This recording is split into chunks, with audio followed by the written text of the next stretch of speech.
crianças, tudo bem? Sejam bem-vindos ao Meados Históricos, o canal que apresenta a história em pequenos e deliciosos sachês. No vídeo de hoje, nós vamos falar de um dos momentos mais marcantes da República no Brasil, que é a chamada Era Vargas.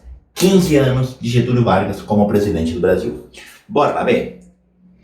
Primeiro ponto que eu quero que você preste muita atenção aqui. Olha o nome que eu dei para esse módulo. Eu não te falei de um governo Vargas, eu te falei de uma era Vargas. E aí você vai me dizer, Nicolás, mas não faz a menor diferença. Era Vargas, governo Vargas, é tudo a mesma coisa. Não é. Era Vargas e governo Vargas, eles têm uma pequena diferença semântica na escolha do nome era para governo, ou no caso governo para era. Por quê? Quando eu chamo de governo Vargas, primeiro, eu estou fazendo uma restrição temporal. Um governo costuma ser mais curto, tá? Segundo ponto, quando eu digo que alguém marcou uma era no país, é porque alguém foi significativamente importante para a história, a ponto de dizer que marcou uma era. Podemos pensar em outros exemplos. Quando a gente olha para o futebol, a gente fala de uma era Pelé. Por quê? Porque é alguém que mudou o rumo do futebol brasileiro. Então, durante os anos em que Pelé jogou na seleção brasileira, o Brasil pela primeira vez conquistou um título do mundo, na verdade foram 3. Ou seja, é alguém que marcou uma época. Sim, isso a gente pode fazer na música, a gente pode fazer no cinema, a gente pode fazer em qualquer outro aspecto. Quando nós falamos que alguém marcou uma era, nós estamos dizendo, existe um antes e existe um depois. Vargas é alguém que vai trazer um antes e um depois para a história do Brasil. Mas cuidado para não fazer disso uma ode a Getúlio Vargas, uma exaltação a Getúlio Vargas, uma idolatria a Getúlio Vargas. Porque, na verdade, existem vários pontos polêmicos dentro da era Vargas. Existem pontos bastante questionáveis, inclusive, daquilo que Getúlio Vargas fez. Então, primeiro cuidado aqui. Vamos evitar brincar de anjinho e diabinho. Não é Santo Getúlio que desce dos Pampas e também não é o maior desgraçado da história do Brasil. É Getúlio Vargas, pro bem e pro mal. Certo? Cuidado com o julgamento. Getúlio é alguém que se presta para a torcida, seja a favor, seja contra. E ele mesmo construiu essa ideia, tá? Primeiro ponto, a Era Vargas começa de uma virada de mesa. Nunca perca isso de vista. A Era Vargas, ela começa numa virada de mesa. A Era Vargas começa num golpe. Golpe que a história chamou de Revolução de 1930. Se você não assistiu, eu até sugiro que você pause esse vídeo e volte na playlist de Crise das Oligarquias, certo? Eu mostrei para você o declínio das oligarquias até a Revolução de 1930. E eu te disse, Vargas chega ao poder a partir de uma aliança entre as oligarquias dissidentes, aquelas que estavam fora da estrutura do governo, que especificamente na eleição de Getúlio Vargas tiveram apoio de Minas, que foi derrotado e depois apoia a virada de mesa. Então você tem as oligarquias dissidentes com apoio de Minas. Você tem o movimento tenentista, certo? O tenentismo que apoia o golpe, a Revolução de 1930. Você tem apoio de setores urbanos, da burguesia urbana, que via em Vargas uma possibilidade de ruptura da lógica econômica, sair daquela lógica agroexportadora oligárquica que marcou o Brasil por 36 anos durante a República Oligárquica para uma modernização industrial. Esses grupos levaram adiante um movimento que concluiu em 1930 com a deposição do presidente Washington Luiz, com a anulação da eleição de Júlio Prestes, com o cancelamento, com a suspensão da Constituição da República, com a nomeação de interventores estaduais ligados a Vargas e principalmente com a posse de Getúlio Vargas, que tinha perdido a eleição de 1930. E eu não canso de repetir isso. Getúlio Vargas perdeu a eleição de 1930. Ele chega ao poder virando a mesa, ele chega ao poder a partir de um golpe. E é por isso que o governo dele começa provisório. Ele é provisório, porque ele não foi eleito, ele perdeu a eleição.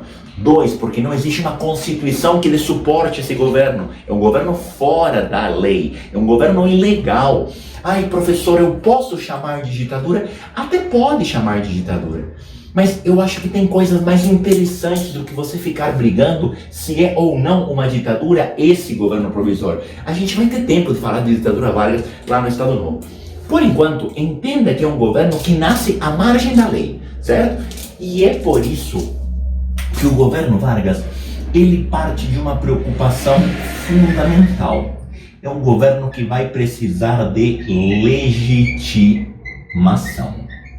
E essa é uma palavra que eu gosto muito. Você que acompanha o canal, você que acompanha as aulas desse ser que vos fala, há de se lembrar que eu gosto muito de discutir a diferença entre uma coisa legal e uma coisa legítima, certo? Legal é aquilo que está dentro da lei. Legítimo é aquilo que tem apoio. E eu sempre digo a mesma coisa para vocês. Quanto mais ilegal for um governo, mais ele precisa ser legitimado. Mais ele precisa trazer o apoio para si. Porque a lei não está do lado dele. Então ele precisa se tornar aceito. Precisa ganhar apoio. Precisa ser legitimado. Tá? Nicolás, mas como que Getúlio vai fazer isso se chegou ao poder através de um golpe? Não é muito difícil imaginar que após 36 anos de governo oligárquico, as desavenças e os haters das oligarquias eram muito fortes. Então, a legitimação passava pela tentativa de Getúlio trazer para debaixo da asa dele todos aqueles grupos que foram marginalizados durante a República Oligárquica. E aí, eu vou destacar para vocês 3 elementos de legitimação da era Vargas. Primeiro ponto, a recuperação econômica. Recuperação econômica. E aí você vai me perguntar, Nicolás, mas recuperação do quê? Recuperação principalmente da crise de 29. Nicolás, mas a crise de 29 não foi nos Estados Unidos? E agora você está dizendo que o Brasil tem que se recuperar? Sabe por quê? Porque a crise de 29 é a primeira crise global econômica. A crise de 29 se dá no momento em que a economia já está toda interligada e vai sobrar para o Brasil. A crise econômica de 29 vai fazer com que no Brasil ocorra um enorme excedente de produção de café, porque os Estados Unidos em crise param de comprar café do Brasil. E o café, que já não era vendido para a Europa desde a Primeira Guerra em grande quantidade, agora vai ser uma sobra monumental. Getúlio Vargas, de cara, vai promover um aumento do preço do café. Aumento do preço do café. Valorização do café. Nicolás, isso tá com cara de convênio de Taubaté 3.0. O governo brasileiro compra o excedente de café. Afinal de contas, acreditava-se que deveria se potencializar essa grande riqueza. O Brasil era dependente ainda do café. Sim, resultado, Getúlio Vargas vai comprar o excedente do café. E isso vai, de certa forma, favorecer os mesmos cafeicultores que foram depostos do poder. Perceba como Getúlio Vargas, apesar de querer derrubar os cafeicultores em prol do seu próprio governo, ele tem consciência da importância do café na economia brasileira. Só que, diferentemente do convênio de Taubaté, lá da República Oligárquica, no qual o governo comprava dinheiro do próprio governo formado pelos cafeicultores, agora a lógica é outra. Getúlio compra o excedente do café. E essa compra do excedente do café valoriza o café no mercado internacional. Acontece que, em vez do Brasil insistir na produção de café, o que vai acontecer aqui é uma industrialização.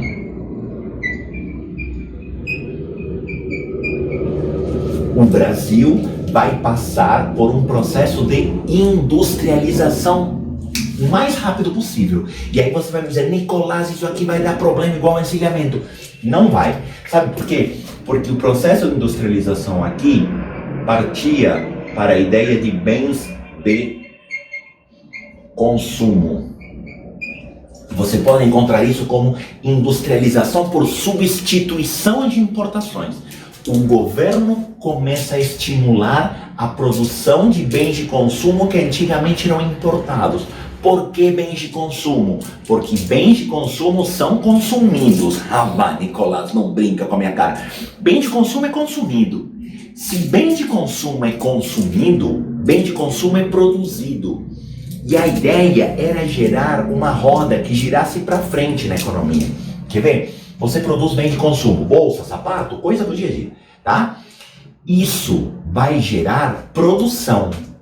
Por quê? Porque se as pessoas compram, as coisas têm que ser produzidas. Só que para gerar produção, eu vou precisar contratar pessoas. Eu vou precisar contratar mão de obra. E essa mão de obra, ela vai ter salário. Sabe o que isso significa? Se essa mão de obra tem salário, essa mão de obra vai comprar. Então, eu vou gerar produção e essa produção vai gerar consumo. Sabe o que esse consumo vai gerar? Produção. Por quê? Porque vai ter demanda. Então, eu vou fazer a economia rodar num círculo virtuoso de crescimento. Um efeito multiplicador da economia, como dizem alguns livros mais antigos. Por quê? Porque eu tenho produção que gera consumo. Esse consumo exige mão de obra, portanto eu vou contratar pessoas e vou pagar salário. Isso vai gerar mais produção, que vai gerar mais consumo. E assim o Brasil consegue se reerguer à crise de 29. Há quem chame isso de New Deal de Vargas, certo? Até fazendo uma brincadeira com o New Deal do Roosevelt em 32. Embora isso aqui seja um pouquinho antes, o termo New Deal de Vargas seja até anacrônico, tá? Porque isso aqui se dá um pouquinho antes. Mas a ideia aqui era gerar uma roda positiva para a economia. E aqui acontece uma coisa muito louca. Porque de uma caixa d'água só, como diria o filósofo, também dito como cajadada, que é o correto, Getúlio Vargas arrancou os cafeicultores do poder, mas, por outro lado, deu a eles um petisquinho, valorizou o café. E Getúlio Vargas desenvolve economicamente um setor aliado a ele, que era a burguesia industrial. Consolida-se o desenvolvimento industrial, o que vai dar riqueza à burguesia industrial. E aí você vai me falar, Nicolás, e as camadas baixas? O que Getúlio vai fazer para elas? Getúlio vai trazer as leis trabalhistas.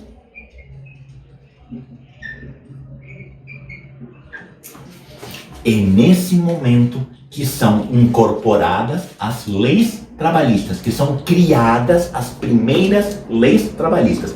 Pelo amor de Nossa Senhora da Bicicletinha, não confunda Pires de Oliveira com pratinho de azeitona. Isso aqui não é a CLT. A CLT do Estado Novo, tudo bem? Essas aqui são as primeiras leis trabalhistas. Junto com as leis trabalhistas é criado o Ministério do Trabalho.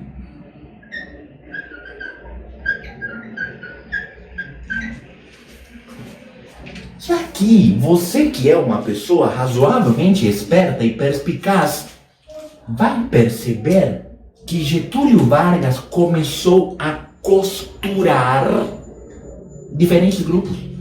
Getúlio Vargas tira os cafeicultores do poder, mas compra o café. Desenvolve de um lado a indústria, favorecendo a burguesia industrial, e protege o trabalhador, criando um Ministério do Trabalho, no qual, obviamente, o governo era o responsável por cuidar dessa questão trabalhista.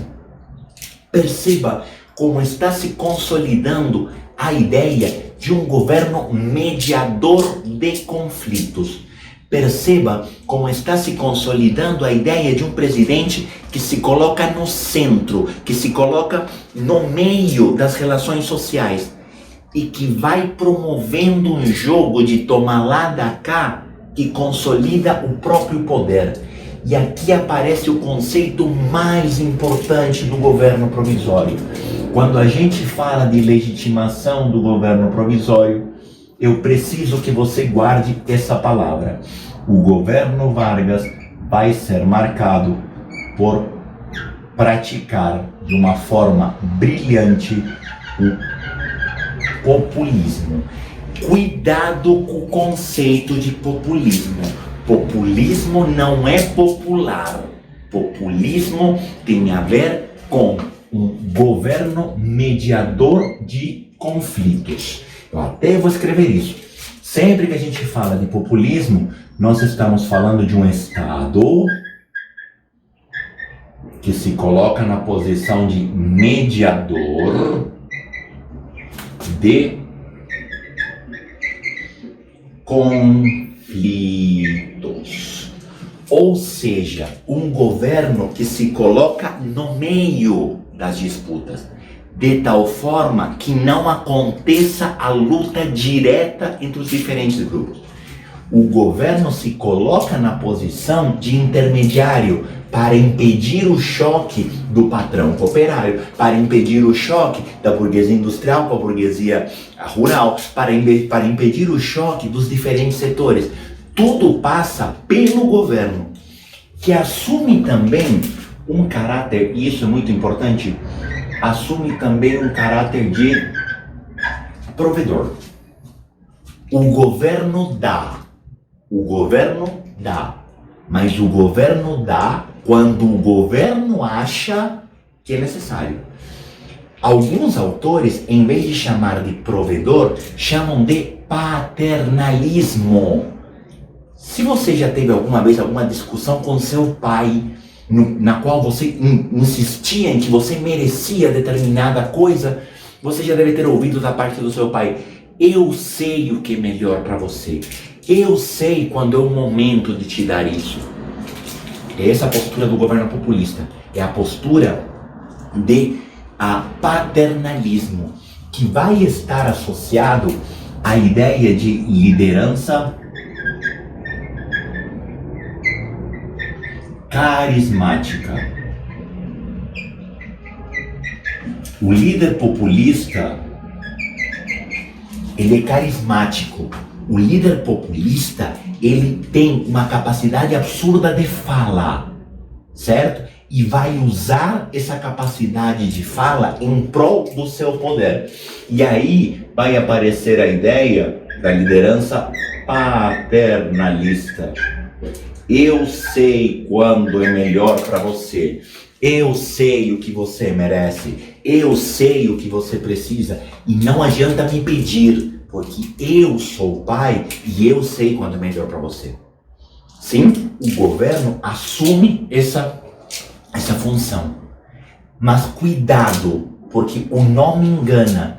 O populismo é um governo claramente elitista. E aí você entra em parafuso. Fala, Nicolás, não é possível.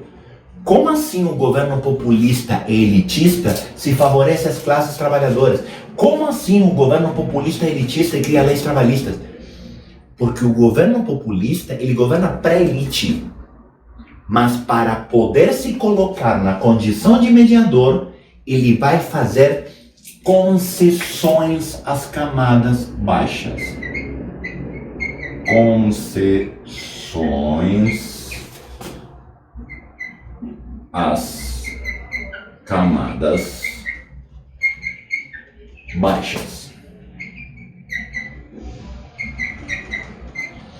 O governo populista, ele não é popular.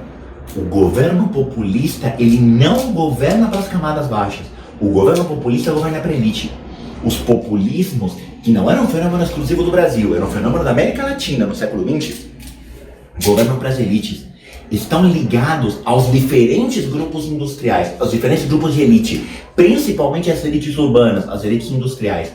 Mas, para poder se colocar na condição de mediador, eles vão ter que promover concessões às camadas baixas. E isso é utilizado como forma de controle das massas. E isso é utilizado como parte do toma lá da cá. O governo populista é um governo para a elite, mas para que possa governar em paz, ele precisa fazer concessões aos mais pobres. E aqui aparece uma frase super comum para se falar de Vargas. Vargas é apresentado como o pai dos pobres e a mãe dos ricos. E isso também não é sem querer. Quando a gente fala de pai do pobre e mãe do rico, eu quero que você olhe não simplesmente como o cara que joga para os dois lados. Isso é muito superficial. É verdade, mas é muito superficial. Porque ele joga para os dois lados, mas não da mesma forma. Em relação às camadas mais pobres, ele é pai. E o pai dos anos 30, é um estereótipo, claro, mas o pai dos anos 30 é o pai durão, é o pai, você me obedece porque eu sou seu pai, não me contesta porque eu sou seu pai, eu, pai, sei o que é melhor para você. E a mãe dos anos 30 é um estereótipo, certo? De uma passadora de pano, basicamente, com todo respeito. A mãe dos anos 30 é aquela mãe permissiva, é aquela mãe acolhedora, é aquela mãe que dá bronca, mas é uma bronca de mãe, é aquela mãe que é acoberta, é aquela mãe que olha e fala, ó, se fizer de novo, eu vou contar pro seu pai, hein? A mãe dos anos 30 é uma mãe meio mais branda do que o pai. O pai é durão, o pai é autoritário.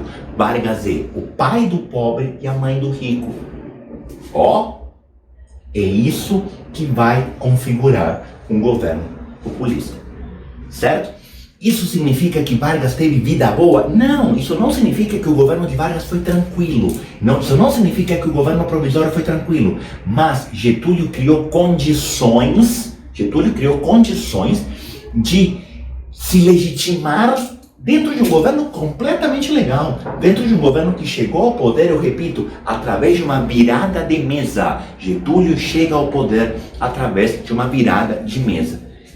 E Getúlio prometeu uma série de melhorias e entregou algumas, entregou a parte econômica, mas ele não entregou a parte legal. A Constituição foi rasgada na Revolução de 30, chegamos em 32 e não tínhamos nada que parecesse uma Constituição. E aí, quando chegamos em 1932, começa a se fortalecer a oposição a Vargas. Existe uma oposição a Vargas que vem basicamente de três grandes grupos. Primeiro grande grupo de oposição a Vargas se chama São Paulo. E aqui eu estou usando o Estado, embora claramente houvesse pequenos setores de São Paulo favoráveis a Vargas, porque São Paulo foi o Estado que foi tirado do poder por Vargas. São Paulo era o Estado que estava no poder com Washington Luiz, que elegeu Júlio Prestes e que foi arrancado do poder. Em especial, teve um ponto que fez São Paulo se opor a Vargas, que foi a nomeação dos interventores.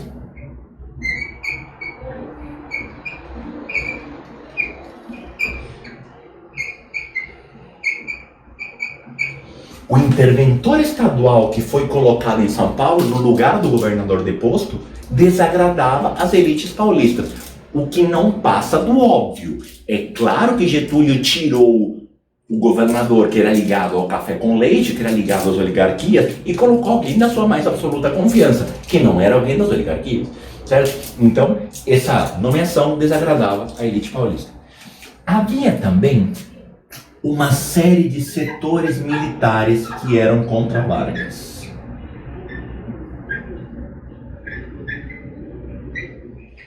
E esses setores militares que eram contra Vargas, eles se opunham à distribuição de cargos feito por Vargas. Vargas chega ao poder com apoio do exército, ou de boa parte do exército, principalmente o tenentismo, que via em Vargas um moralizador, que via o discurso do voto secreto como um discurso muito forte. Mas alguns setores militares, eles começam a reivindicar cargos políticos. E esses cargos políticos Getúlio Vargas simplesmente não deu. Esses cargos políticos Getúlio Vargas dosou muito bem. Os militares esperavam de Vargas basicamente uma república militar. Basicamente uma república da espada com Getúlio como articulador. E Getúlio Vargas mandou uma baita de uma banana para o exército. Getúlio Vargas não deu esses cargos que o exército tanto esperava. tá? Embora teve sim alguns interventores que eram ligados ao exército.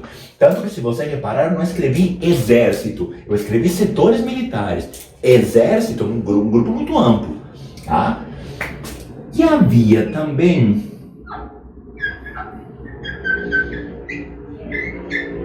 um grupo que era contra Vargas, que eram os estudantes. Mas não todos os estudantes de direito. E te digo mais, os estudantes de direito do Largo São Francisco. Os estudantes de direito do Largo São Francisco queriam ver Satanás na frente, mas não queriam ver Getúlio Vargas. E aí você vai me perguntar, Nicolás, mas o que eles têm contra Getúlio? Basicamente tudo. Primeiro, o Largo São Francisco tinha um vínculo histórico com o café com leite. Boa parte dos presidentes da República Oligárquica passaram pelo Largo São Francisco. O Largo São Francisco era frequentado pelos filhos dos cafeicultores. O Largo São Francisco era um lugar altamente elitista nos anos 30. Sim, que era basicamente um reduto de defesa das oligarquias cafeeiras. Hoje é um lugar extremamente plural, ou bem mais plural do que foi um dia. Mas era um lugar altamente elitista. Sim, então o primeiro ponto era ligado às oligarquias. E segundo ponto, tem algo que está faltando, que para um estudante de direito é um problema sério. Os estudantes de direito olham para Getúlio Vargas e fazem uma pergunta clássica: cadê a Constituição? A Constituição foi anulada na Revolução de 30. Cadê a lei? Os estudantes de direito começam a reivindicar leis. Não leis trabalhistas, leis, Constituição. Começam a reivindicar Constituição. É nesse cenário que nós vamos chegar no ano-chave para entender esse movimento, que é o ano de 1932. 1932, essa confluência de setores vai liderar o que a gente vai chamar de Revolução Constitucionalista de 32. Sim? Cuidado, o nome engana. A impressão que dá é que a Constituição era o grande objetivo. E não era. Era o objetivo dos estudantes. Mas não dá para dizer que São Paulo, não dá para dizer que os cafeicultores são defensores da lei. Os cafeicultores que pintaram e bordaram em cima da Constituição por 36 anos, usando e desusando a lei a seu próprio favor, não dá para dizer que eram grandes defensores do constitucionalismo. Esses setores militares, não dá para dizer que eram grandes defensores do constitucionalismo. Sim? Mas a Constituição era, de certa forma, o elemento de unidade. A Constituição era, de certa forma, o elemento aparente. O elemento aparente, certo? De contestação a Vargas. E nessa Revolução Constitucionalista, existem duas datas que acabam sendo muito simbólicas nesse processo de revolução. A primeira, no dia 23 de maio de 1932, quando, numa passeata em prol da Constituição, 4 estudantes são mortos: Martins, Miragaia, Drauzio e Camargo. Martins, Miragaia, Drauzio e Camargo são 4 estudantes mortos numa manifestação em prol da Constituição aqui em São Paulo. Essas 4 letras vão dar origem a uma sigla, MMDC, que de certa forma vai se transformar no símbolo da contestação a Getúlio Vargas. A partir disso, no dia 9 de julho, vai se formar um exército constitucional, ou constitucionalista.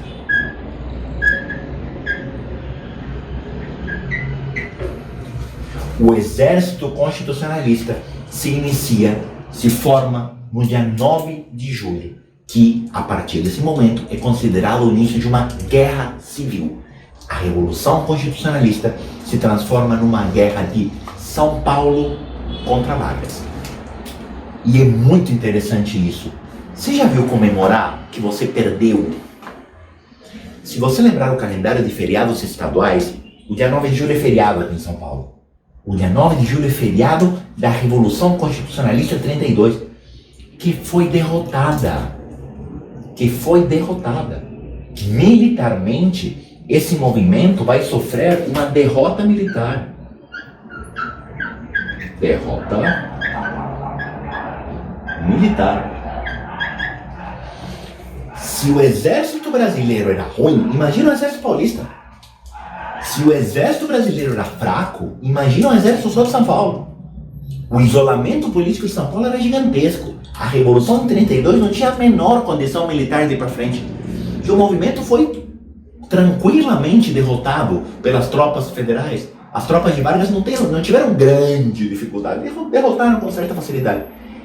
E ainda assim, existe um feriado de 9 de julho. Fala, mano, mas não faz sentido. Pior que existe uma lógica por trás. Mas essa lógica vem de papai Getúlio. Qual? Getúlio Vargas derrota militarmente a Revolução Constitucionalista. E faz o quê? Convoca uma Assembleia Constituinte.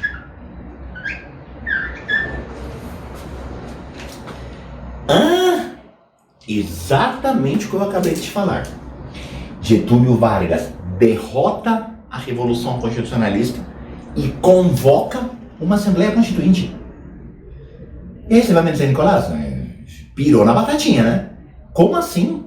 Getúlio dá porrada nos caras que querem a Constituição e dá a Constituição? O que Getúlio acabou de fazer? Eu sou seu pai. Eu sei quando é bom pra você. Eu não prometi. Por que vocês fizeram isso? Eu não prometi que eu ia fazer? Eu prometi. Quando eu cheguei ao poder, eu disse, eu estou anulando a Constituição porque eu vou fazer uma moderna. Não precisava disso. Tá aqui. É isso que você quer? Pai, não adianta pedir. Eu dou quando eu quero.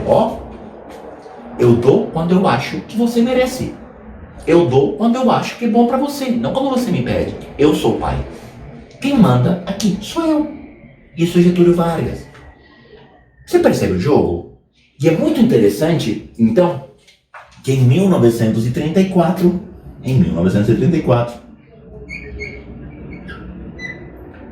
vai ser, então, promulgada uma Constituição. Constituição promulgada. Nicolás, eu não lembro dessa palavra. Não faz mal, eu te conto.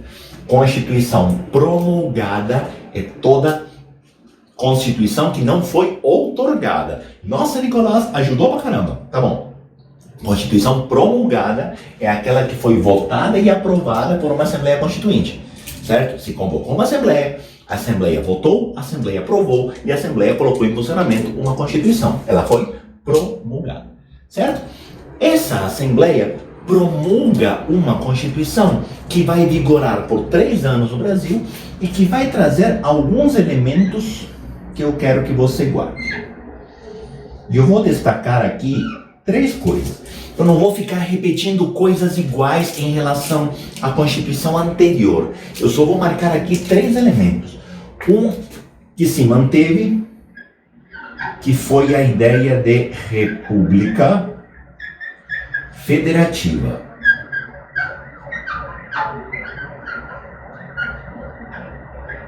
Isso veio lá da Constituição da República de 1891, mas com menor autonomia estadual.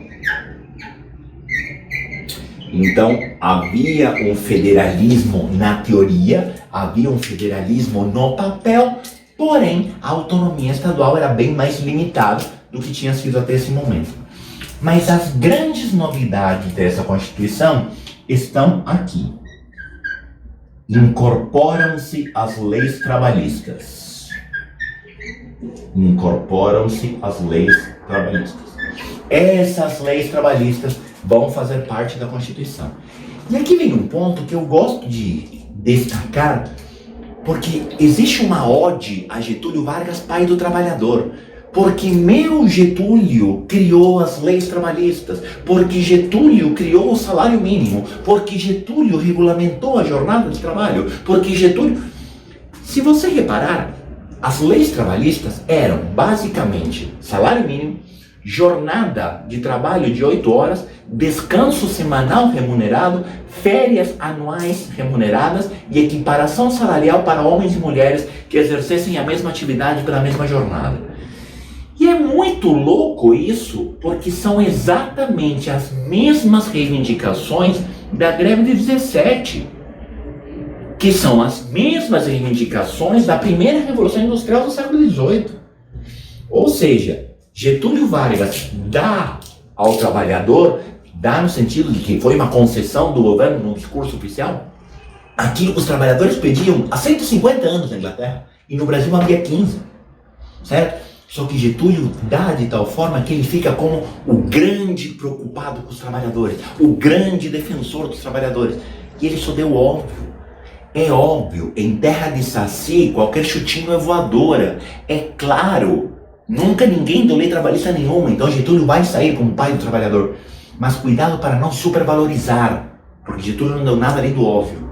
Tudo bem? E tem um outro elemento que é muito importante aqui, que é a incorporação à Constituição do Código Eleitoral de 1932. E aqui eu quero que você preste atenção. No meio desse rolê todo da Revolução Constitucionalista, Getúlio Vargas cria um Código Eleitoral sem Constituição e sem previsão de eleição. Getúlio Vargas cria um Código Eleitoral, o que de certa forma é um baita de um cala-boca pra galera. Ó, tá vendo como eu sou legal? Tá vendo como eu estou preocupado? Não, eu estou pensando nisso. E ele cria um Código Eleitoral. Esse Código Eleitoral vai ser incorporado à Constituição de 1934.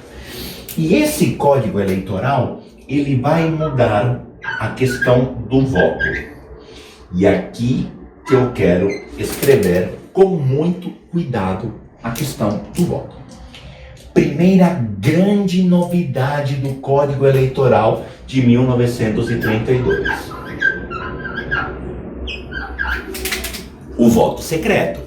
Aquela velha reivindicação, aquela velha bandeira de luta contra as oligarquias. A partir de agora, nós queremos voto secreto. A partir de agora, nós não queremos mais voto aberto. O voto aberto se presta para fraude. O voto aberto se presta para manipulação. Então, queremos voto secreto. Toma, aqui. Voto secreto. Certo? Segundo elemento.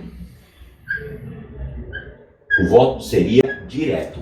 Mas, porém, entretanto, contudo, todavia, o voto direto seria a partir da segunda eleição. Nicolás, onde você quer chegar? Em 34 haveria uma eleição indireta. Em 34 o voto ainda não seria direto. O voto seria direto na eleição de 37. Tudo bem? Na primeira não, porque o povo não estava pronto para votar. Olha o pai. Eu quero te deixar votar, mas você ainda não está pronto. Sim? O voto, a partir de agora, seria masculino e feminino, menos os analfabetos. Também conhecido como alfabetizados, homens e mulheres podem votar. E aqui vem outro ponto que costuma dar uma confusão enorme. Getúlio Vargas deu voto à mulher. Deu. Mas tinha um asterístico, como diria o filósofo, nesse voto feminino. Tinha um detalhe nesse voto feminino. Poderiam votar todas as mulheres alfabetizadas que exercessem atividade remunerada comprovada. Oração subordinada adjetiva restritiva. Que exercessem atividade remunerada comprovada. Onde eu quero chegar com isso? Eu quero te mostrar que o voto feminino não era tão amplo quanto parecia. Quantas mulheres nos anos 30 exerciam atividade remunerada comprovada? Não eram tantas assim, certo? Então, apesar do voto feminino estar no papel, Na prática, ele não era tão amplo quanto parecia. E principalmente, em 32 foi criado o Código Eleitoral. A eleição de 34 não seria direta, então esse código não valeria em 32, não valeria na eleição de 34 esse sistema de votação, valeria para a próxima, que por sinal também não teve. Tá? Junto com isso, foi criada uma justiça eleitoral para garantir a lisura e a honestidade das eleições. Sim, mas em 1934 teve eleições indiretas.